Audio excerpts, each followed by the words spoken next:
Siskel and Ebert review. Brad Pitt and Morgan Freeman tracking a deranged killer in Se7en. Sheriff John Candy wages war on the Great White North in Canadian Bacon. And Showgirls goes backstage with Las Vegas strippers.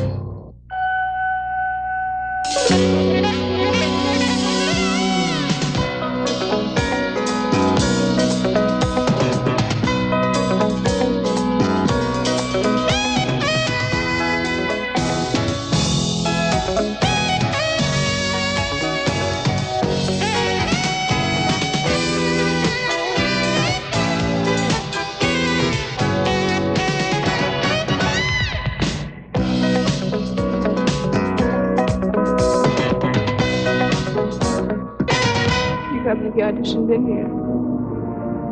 Mm-hmm. Why? Maybe I like the way you dance. Maybe I like you. What difference does it make? A young woman dreams of making it big as a dancer in Las Vegas, but first she'll have to strip her way to the top in Showgirls, the adults-only film that's one of 5 new movies we'll be reviewing this week on Siskel and Ebert, along with a Silence of the Lambs type thriller starring Morgan Freeman and Brad Pitt. I'm Gene Siskel of the Chicago Tribune. And I'm Roger Ebert of the Chicago Sun-Times. Showgirls has inspired a lot of curiosity because it's the first big-budget NC-17 rated movie to be released by a Hollywood studio since Henry and June in 1990. What does it do to earn its adults-only rating? Well, it has a lot of nudity, mostly of the topless variety, although there is some sort of vague pubic nudity, and there's also a lot of blunt talk about sex and the kind of thrusting motion in a lap dance and in a pool scene that the MPAA always looks for and says, oh, that can't go in an R-rated movie. But the plot is just another sleazy soap opera, and in many ways, this movie doesn't go nearly as far as the R-rated Basic Instinct, which was also directed by Paul Verhoeven and written by Joe Eszterhas. The movie stars Elizabeth Berkley as Nomi, a woman without a past or much of a future, who moves to Las Vegas and gets a job in a trashy strip joint. Gina Gershon plays the star of a glitzy show in one of the big casinos, and she brings her boyfriend to see Nomi work, although she's as intrigued as he is.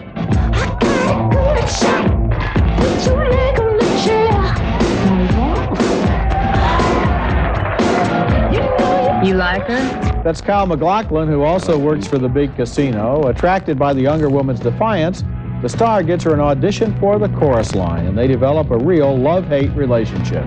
Nomi's got heat. Does she now? Yes, she does. Oh, in a totally different way, of course. Come on. She's going to take the lead? This is a hotel show. This isn't the Cheetah. Nobody's going to take my lead anyway, darling. I haven't missed the show in 8 years. But you're not getting any younger, darling.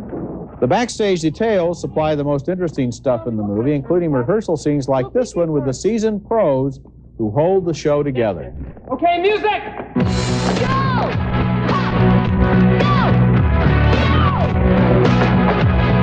Higher!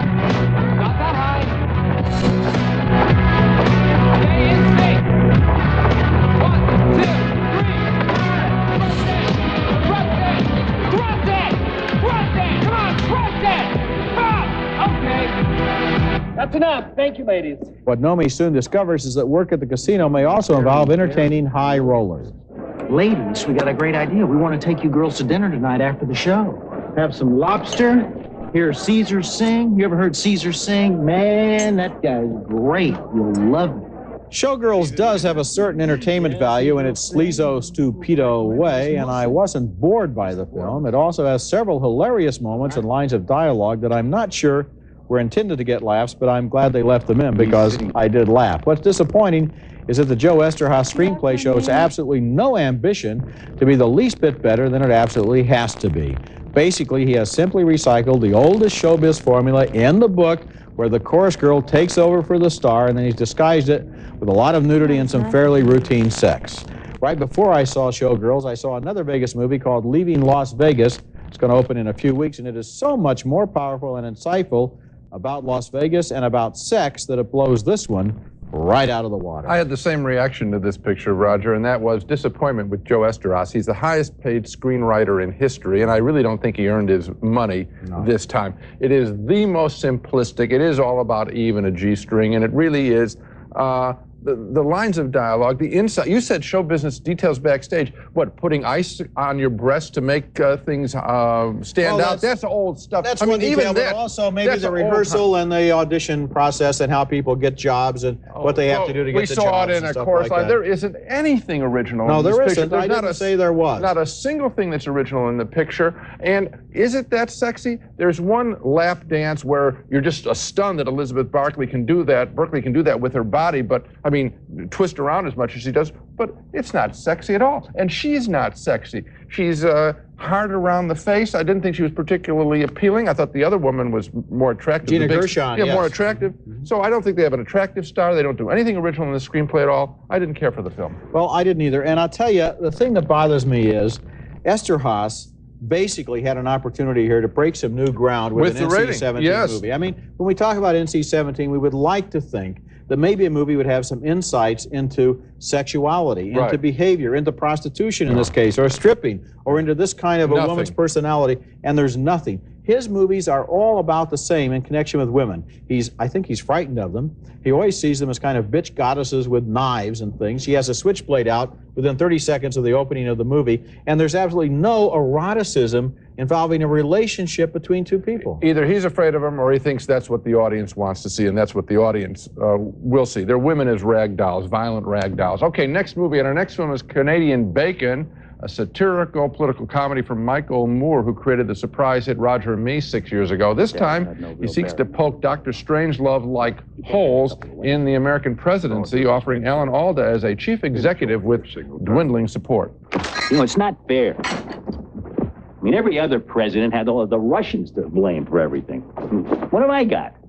You know, Mr. President, it is really too bad that the Russians are no longer in the game. Hell, they weren't much fun anyway. Never got to kill a single one of them. Yes. That's Kevin Pollak as his security advisor and Rip Torn as a gung-ho general, and they arrange a meeting with the Russian president. As you can see, however, Canadian Bacon is no Strangelove. Mr. President, we were wondering if you and I, you know, if we couldn't sort of get together and, you know, mano a mano and sort of work something out. Sort of mix it up the way we used to, you know? In the good old days. The deal with Russia goes nowhere, so the president's brain trust decides to start trouble with Canada. That's supposed to be so preposterous that it's funny. Well, it's not, even with the support of Niagara Falls Sheriff John Candy in one of his last roles. Freeze! Johnny Canuck! Now I must ask you to leave the park immediately and go back to where you came from. Scatter! Everybody back to the boat! Sir, you can't end your sentence with a preposition. Canadian Bacon is a real letdown from Michael Moore. He can make documentaries, but on the basis of Canadian Bacon, he falls into the same kind of dramatic traps that I suspect he would ridicule as phony if he saw them in a theater. Canadian Bacon just doesn't work. It doesn't work, and you know, analyzing the film as I saw it for a second time, I think I know why. The dialogue is written to be read. That's right. And all the jokes are in the dialogue. He doesn't have jokes that involve visuals, involve relationships, involve characters, involve dramatic scenes. Right. People just stand there on screen and say things that might be funny as verbal concepts, but don't work as a movie. That's what I stand-up act. There is really no story here. There's just scenes connected with punchlines. When we come back, Brad Pitt and Morgan Freeman are on the trail of a twisted killer in Seven. He's laughing at us.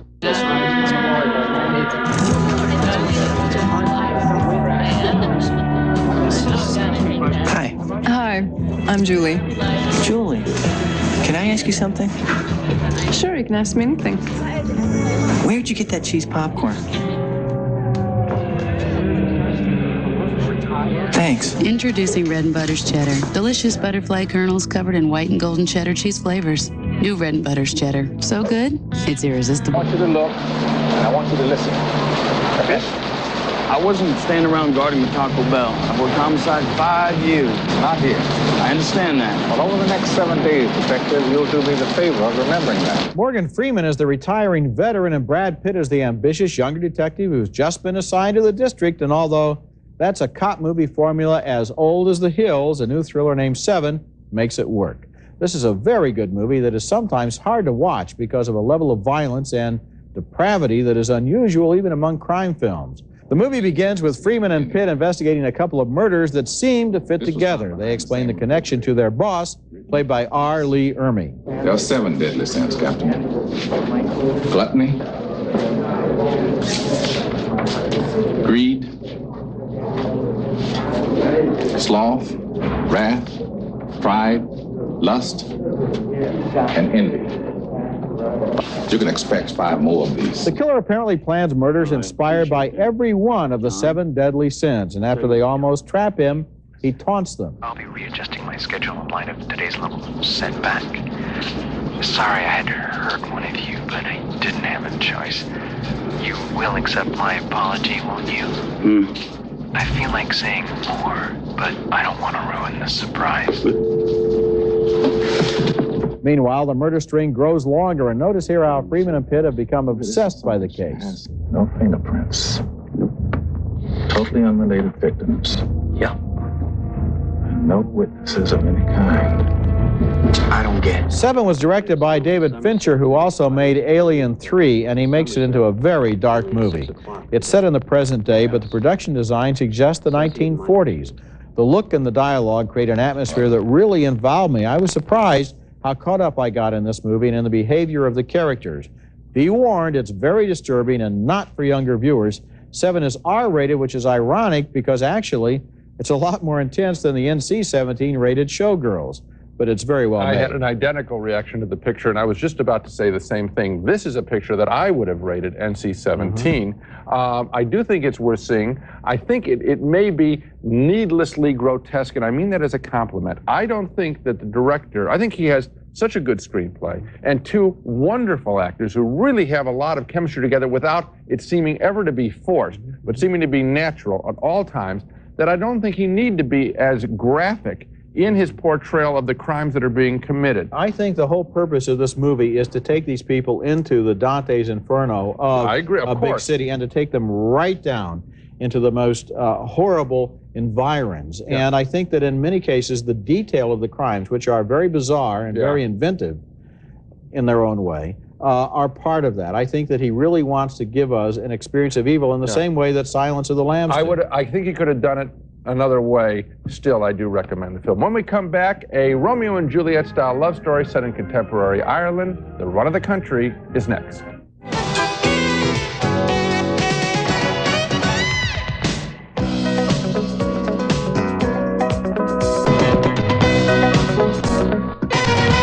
Mammy sleep together all the time.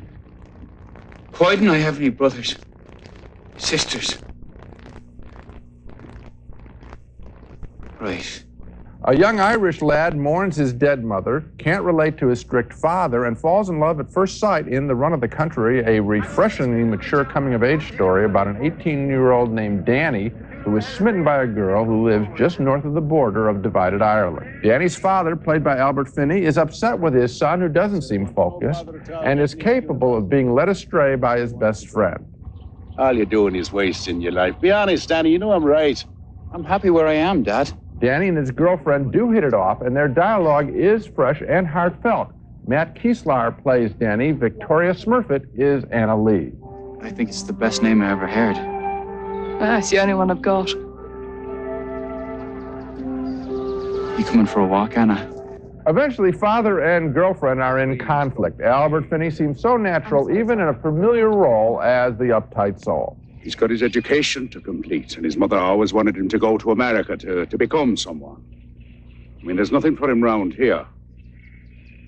There are many scenes of that caliber in The Run of the Country, a film that actually is quite ambitious for a love story. It's about many relationships, about a son coming to terms with his parents' relationships, about a father letting go of a son, and about the sadness of a divided nation. I do recommend the run of the country. Well, it was directed by Peter Yates, who was a very good director, but you know, it didn't quite make it for me. And I'll tell you one reason why, and that's the Albert Finney character. He seems to have been written by two different people almost. There are scenes where he's extremely mean, unyielding, and bitter, and other scenes where he's a really nice, sweet kind of guy, and he goes back and forth between these two roles in an unpredictable way.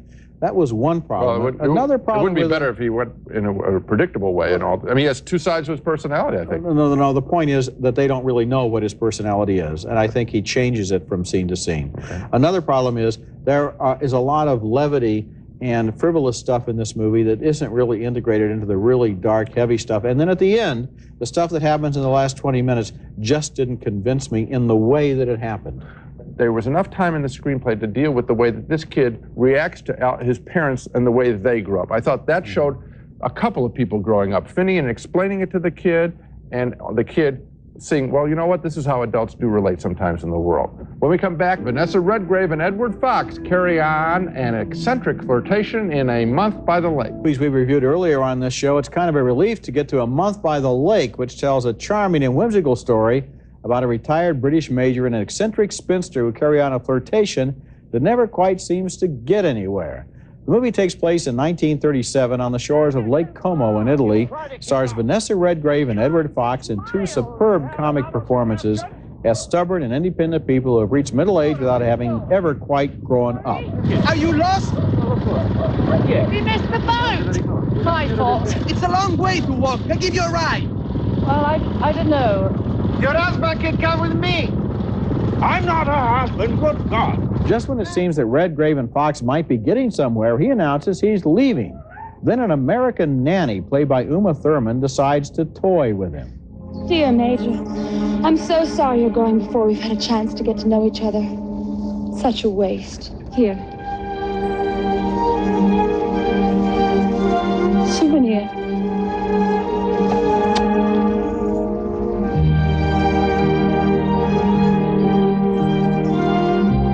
Better not miss your train. Sure enough, she reaches his male ego and the major comes back deluded that the nanny actually does like him. Know what you said when I left this morning, that we should get to know each other properly? Did I say that? You did. I remember every word. Meanwhile, one of the local lads has eyes for Miss Bentley. English girls and Italian men are good. I'm an English woman, there's a difference. Oh. I'm Italian. Ah! Ah! You will not regret. There is a scene in this movie that is worth the price of a ticket all by itself. I'm thinking of the body language that Vanessa Redgrave uses in a tennis game. It cannot be described and it probably cannot be duplicated, but it is perfect. And so is the off-balance relationship created by these two wonderful actors. A Month by the Lake is in the tradition of Enchanted April and A Room with a View, but it has an eccentric charm that's all its own. I liked it too, and it is the nature of the relationship. A conventional treatment of the same story would have them get together much quicker in this story. It would have the complications be much more ordinary. It is very clear that these two people, as much as they want to relate to each other, simply don't know how. They're missing a link they've never developed, and it's fascinating the way that happens. What I like is the way, and I think you put your finger on it, they just don't know how to connect. At one point, he asks her to meet him for a drink that night, and she doesn't. Right. She prolongs a conversation that's going to make her late, and why does she do it? I don't really think she knows why she does it, because she wants to have the drink with him, and that kind of back and forth, out of sync stuff adds to a lot of the humor in the film. And it's more than the humor. You know, it is describing a lot of people who've never made a connection with anyone in their lives. Coming up next, our video pick of the week, a fine dark comedy that you probably missed the first time around. Here's your second chance. Siskel and Ebert's Video Pick of the Week, brought to you by Orville Redenbacher's Gourmet Popping Corn, the best part of the movies. The greatest contribution of home video is that it allows you a second chance at a film that didn't have a big ad campaign behind it and didn't get mass distribution. My video pick of the week is a case in point. Funny Bones is a surprisingly tough drama about a young stand-up comic coming to terms first with his overbearing, legendary comedian father, played by Jerry Lewis. Perfect casting. You couldn't ask for a better audience. That room is filled with people. Friends, old friends of the family. The whole of show business is there. And they're all just hoping and wishing and ready to laugh, son. I better go. That's Oliver Platt as the put-upon son. To get away from Dad, he goes to England, to the seaside resort town of Blackpool, a cradle of physical comedy, where he comes to terms next with the source of his father's act, his dad stole it, and also to terms with the limits of his own comedic talent. The thing that kills me the most is watching my own son flop time after time. What kills me is however much I spent on writers and coaches, it hasn't worked for you, Tommy. Funny Bones, my video pick of the week. Now let's recap the movies we reviewed on this show. 2 thumbs down for Showgirls, the trashy Las Vegas melodrama with cornball dialogue and a recycled plot. 2 thumbs down for Michael Moore's lame political satire, Canadian Bacon, a real disappointment. 2 thumbs up for David Fincher's stylish serial killer thriller, Se7en, with Morgan Freeman and Brad Pitt turning in 2 exceptional performances. A split vote on the Irish coming-of-age story, The Run of the Country with Albert Finney. I admired the ambition of its story with its many relationships. Roger felt the different elements didn't come together, however. And finally, 2 thumbs up for A Month by the Lake with Vanessa Redgrave and Edward Fox, and a mature love story set during a springtime vacation on Lake Como. So A Month by the Lake and Se7en are the 2 best pictures this week. Yes, they are. And finally, we note with sadness the death this week of Orville Redenbacher, a man who took popcorn seriously, as we take the movies, and we're going to miss him. Well, he actually was more than just a cute, cuddly advertising figure. He actually was a scientist who came up with a new strain of popcorn that really kept that whole industry alive. It popped twice as big as the popcorn it replaced.